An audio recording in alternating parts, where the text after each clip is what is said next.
ನಮಸ್ಕಾರ ವೀಕ್ಷಕರೇ, ಗೃಹಲಕ್ಷ್ಮಿ ಯೋಜನೆ ಅಡಿಯಲ್ಲಿ ಈಗಾಗಲೇ 2,000 ರೂಪಾಯಿ ಹಣವನ್ನು ತಗೋತಾ ಇದ್ದೀರಾ. ಸೊ ಆದರೂ ಸಹಿತ ಇನ್ನೂ 1,200 ರೂಪಾಯಿ ಸೇರಿಸಿ 3,200 ರೂಪಾಯಿ ಹಣ ಬೇಕಾದರೆ ಸೊ ಈ ಒಂದು ಮಾಹಿತಿಯನ್ನು ಕಂಪ್ಲೀಟ್ ಆಗಿ ನೋಡಬೇಕಾಗತ್ತೆ. ಯಾಕಪ್ಪ ಅಂದರೆ ಈ ಒಂದು ಮಾಹಿತಿಯಲ್ಲಿ ಹೊಸ ಸ್ಕೀಮ್ ಒಂದಿದೆ. ಸೊ ಆ ಒಂದು ಹಳೆದೇ ಸ್ಕೀಮು ಆದರೂ ಸಹಿತ ಯಾರಿಗೂ ಕೂಡ ಗೊತ್ತಿಲ್ಲ. ಸೊ ಅದನ್ನು ಸೇರಿಸಿ 3,200 ರೂಪಾಯಿ ಹಣ ಸಿಗುತ್ತೆ ನಿಮಗೆ. ಇಲ್ಲಿ ಟೋಟಲ್ ಆಗಿ 1,200 ರೂಪಾಯಿ ಈ ಒಂದು ಸ್ಕೀಮ್ನಲ್ಲಿ ಸಿಗ್ತಾ ಇದೆ. ಸೊ ಫ್ರೀ ಆಗಿ. ಸೊ ಇದಕ್ಕೆ ಹೇಗೆ ಅರ್ಜಿ ಸಲ್ಲಿಸಬೇಕು, ಡಾಕ್ಯುಮೆಂಟ್ಸ್ಗಳು ಏನೇನು ಬೇಕು, ಇದಕ್ಕೆ ಯಾರ್ಯಾರು ಅರ್ಹತೆ ಏನಾಗಿರಬೇಕು, ಇದಕ್ಕೆ ಯಾರ್ಯಾರು ಅರ್ಜಿಯನ್ನು ಸಲ್ಲಿಸಬಹುದಾಗಿರುತ್ತೆ, ಮತ್ತು ಎಲ್ಲಿ ಹೋಗಿ ಅರ್ಜಿ ಸಲ್ಲಿಸಬೇಕು, ಮತ್ತು ವಯೋಮಿತಿ ಎಷ್ಟು ಬೇಕು, ಸೊ ಎಲ್ಲ ಕೂಡ ಡೀಟೇಲ್ಸನ್ನು ಕಂಪ್ಲೀಟ್ ಆಗಿ ತಿಳಿಸ್ಕೊಡ್ತಾ ಇದ್ದೀನಿ. ಸೊ ಹೀಗಾಗಿ ತುಂಬಾ ಇಂಪಾರ್ಟೆಂಟ್ ಹಾಗೂ ಇಂಟ್ರೆಸ್ಟಿಂಗ್ ಅಂತಹ ಮಾಹಿತಿ ಇರುತ್ತೆ. ವಿಡಿಯೋನ ಮಧ್ಯೆ ಸ್ಕಿಪ್ ಮಾಡಿಬಿಡಿ. ಹಾಗೇನು ಯಾರು ಚಾನಲ್ಗೆ ಸಬ್ಸ್ಕ್ರೈಬ್ ಮಾಡಲ್ಲ, ಬೇಗನೆ ಸಬ್ಸ್ಕ್ರೈಬ್ ಮಾಡ್ಕೊಂಡ್ಬಿಟ್ಟೆ ವಿಡಿಯೋಕ್ಕೆ ಒಂದು ಲೈಕ್ ಕೊಟ್ಬಿಟ್ಟು ವಿಡಿಯೋನ ನೋಡ್ಲಿಕ್ಕೆ ಸ್ಟಾರ್ಟ್ ಮಾಡಿ. ಈಗ ಡೈರೆಕ್ಟಾಗಿ ಪಾಯಿಂಟ್ಗೆ ಬಂದ್ಬಿಡೋಣ ವೀಕ್ಷಕರೇ. ಈ ಒಂದು ಯೋಜನೆ ಅಡಿಯಲ್ಲಿ ಸೊ 1,200 ರೂಪಾಯಿ ನೀವನ್ನ ಪ್ರತಿ ತಿಂಗಳು ಕೂಡ ಪಡಿತಾ ಹೋಗ್ಬೋದು, ಹೌದಲ್ವಾ? ಓಕೆ, ಈ ಒಂದು ಯೋಜನೆ ಅಡಿಯಲ್ಲಿ 1,200 ರೂಪಾಯಿ ಸೇರಿಸಿದ್ರೆ, ಗೃಹಲಕ್ಷ್ಮಿ ಯೋಜನೆ 1,200 ರೂಪಾಯಿ ಸೇರಿಸಿದ್ರೆ ಟೋಟಲ್ ಆಗಿ 3,200 ರೂಪಾಯಿ ಆಗುತ್ತೆ. ಮತ್ತು ಇಲ್ಲಿ ಅನ್ನಭಾಗ್ಯ ಯೋಜನೆಯಲ್ಲಿ ಅದು ಇದು ಅಂತ ಒಂದು 4-5 ಜನ ಇದ್ರೆ ಟೋಟಲ್ ಆಗಿ 4,000 ರೂಪಾಯಿ ಹೋಗಿ ಪಡೆಯುತ್ತೆ. ಸೊ 4,000 ರೂಪಾಯಿ ಹಣವನ್ನು ಪ್ರತಿ ತಿಂಗಳು ಕೂಡ ನೀವು ಪಡಿಬೋದು, ಓಕೆನಾ? ಸೊ ಈ ಒಂದು 1,200 ರೂಪಾಯಿ ಯೋಜನೆ ಯಾವುದು, ಸೊ ಇದನ್ನು ಮೊದಲು ನಾವು ತಿಳ್ಕೊಳ್ಳೋಣ. ಸೊ ಇದಕ್ಕೆ ಡಾಕ್ಯುಮೆಂಟ್ಸ್ ಏನೇನು ಬೇಕು ಎಲ್ಲ ಕೂಡ ಒಂದೊಂದಾಗಿ ತಿಳಿಸ್ತಾ ಹೋಗ್ತಾನೆ. ನಾನು ಸ್ಕ್ರೀನಲ್ಲಿ ಡಿಸ್ಪ್ಲೇ ಮಾಡ್ತಾ ಇರ್ತೀನಿ. ಸೊ ಅಲ್ಲಿಂದನೂ ಕೂಡ ನೋಡ್ಬೋದು ನೀವು. ನಾನು ಇಲ್ಲಿಂದಾನೇ ಕರೆಕ್ಟಾಗಿ ಹೇಳ್ತಾ ಹೋಗ್ತಾನೆ, ಕರೆಕ್ಟಾಗಿ ನೋಡ್ತಾ ಹೋಗಿ. ಸೊ ಇಲ್ಲಿ ನೋಡಿ, ಇದಕ್ಕೆ ಮೊದಲು ಯಾರ್ಯಾರು ಅರ್ಹರಾಗಿರುತ್ತಾರೆ, ಯಾರು ಅರ್ಜಿಯನ್ನು ಸಲ್ಲಿಸಬಹುದು, ಇದಕ್ಕೆ ಡಾಕ್ಯುಮೆಂಟ್ಸ್ ಏನು ಬೇಕು, ಇವೆರಡನ್ನ ಕಂಪ್ಲೀಟ್ ಮಾಡೋಣ. ಈಗ ಮೊದಲನೇದಾಗಿ ಡಾಕ್ಯುಮೆಂಟ್ಸ್ಗಳನ್ನು ನಾನು ಹೇಳ್ತಾನೆ, ಕರೆಕ್ಟಾಗಿ ನೋಡ್ತಾ ಹೋಗಿ ಯಾವ್ಯಾವ ಡಾಕ್ಯುಮೆಂಟ್ಸ್ಗಳು ಇದಕ್ಕೆ ಬೇಕಾಗತ್ತೆ. ಇಲ್ಲಿ ನೋಡಿ, ವಾಸಸ್ಥಳ ದೃಢೀಕರಣ ಪತ್ರ ಬೇಕಾಗತ್ತೆ. ಮೊದಲನೇದಾಗಿ ವಾಸಸ್ಥಳ ದೃಢೀಕರಣ ಪತ್ರ ಬೇಕು. ನೆಕ್ಸ್ಟ್ ವಯಸ್ಸಿನ ದೃಢೀಕೃತ ದಾಖಲೆ ಬೇಕಾಗತ್ತೆ.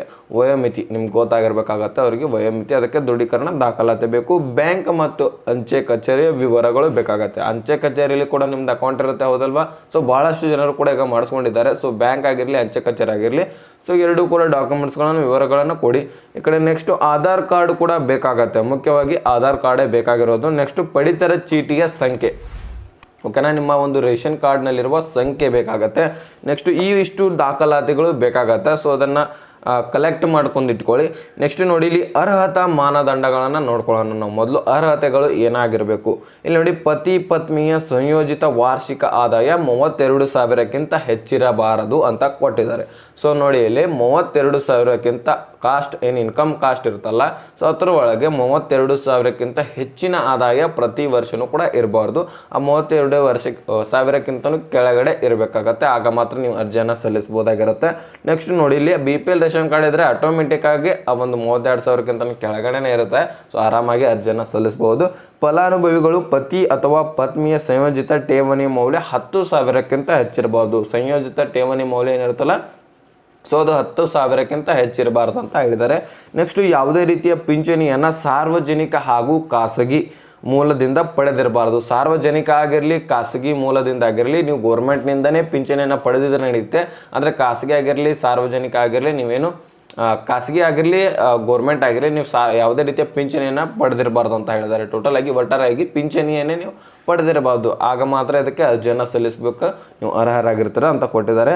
ಇಲ್ಲಿ ನೋಡಿ, ಫಲಾನುಭವಿಗಳಿಗೆ ಗಂಡು ಮಕ್ಕಳು ಇದ್ರೂ ಸಹಿತ ನೀವು ಇದಕ್ಕೆ ಅರ್ಜಿ ಸಲ್ಲಿಸಬಹುದು ಫಲಾನುಭವಿಗಳೆಂದು ನಾವು ಘೋಷಿಸ್ತೇವೆ ಅಂತ ಕೂಡ ಹೇಳಿದ್ದಾರೆ. ಅಂದರೆ ಏನು, ನಿಮಗೆ ನೋಡ್ಕೊಳ್ಳಿಕ್ಕೆ, ನಿಮಗೆ ಆ ಒಂದು ಆರೈಕೆ ಮಾಡಲಿಕ್ಕೆ, ದುಡಿದು ಆರಾಮಾಗಿ ತಿನ್ನಲಿಕ್ಕೆ ಕೂಡ ನಿಮಗೆ ಗಂಡು ಮಕ್ಕಳು ಇದ್ರೂ ಸಹಿತ ಈ ಒಂದು ಪಿಂಚಣಿಯನ್ನು ನೀವು ಪಡಿಬಹುದು ಅಂತ ಮಾಹಿತಿಯನ್ನು ತಿಳಿಸಿದ್ದಾರೆ.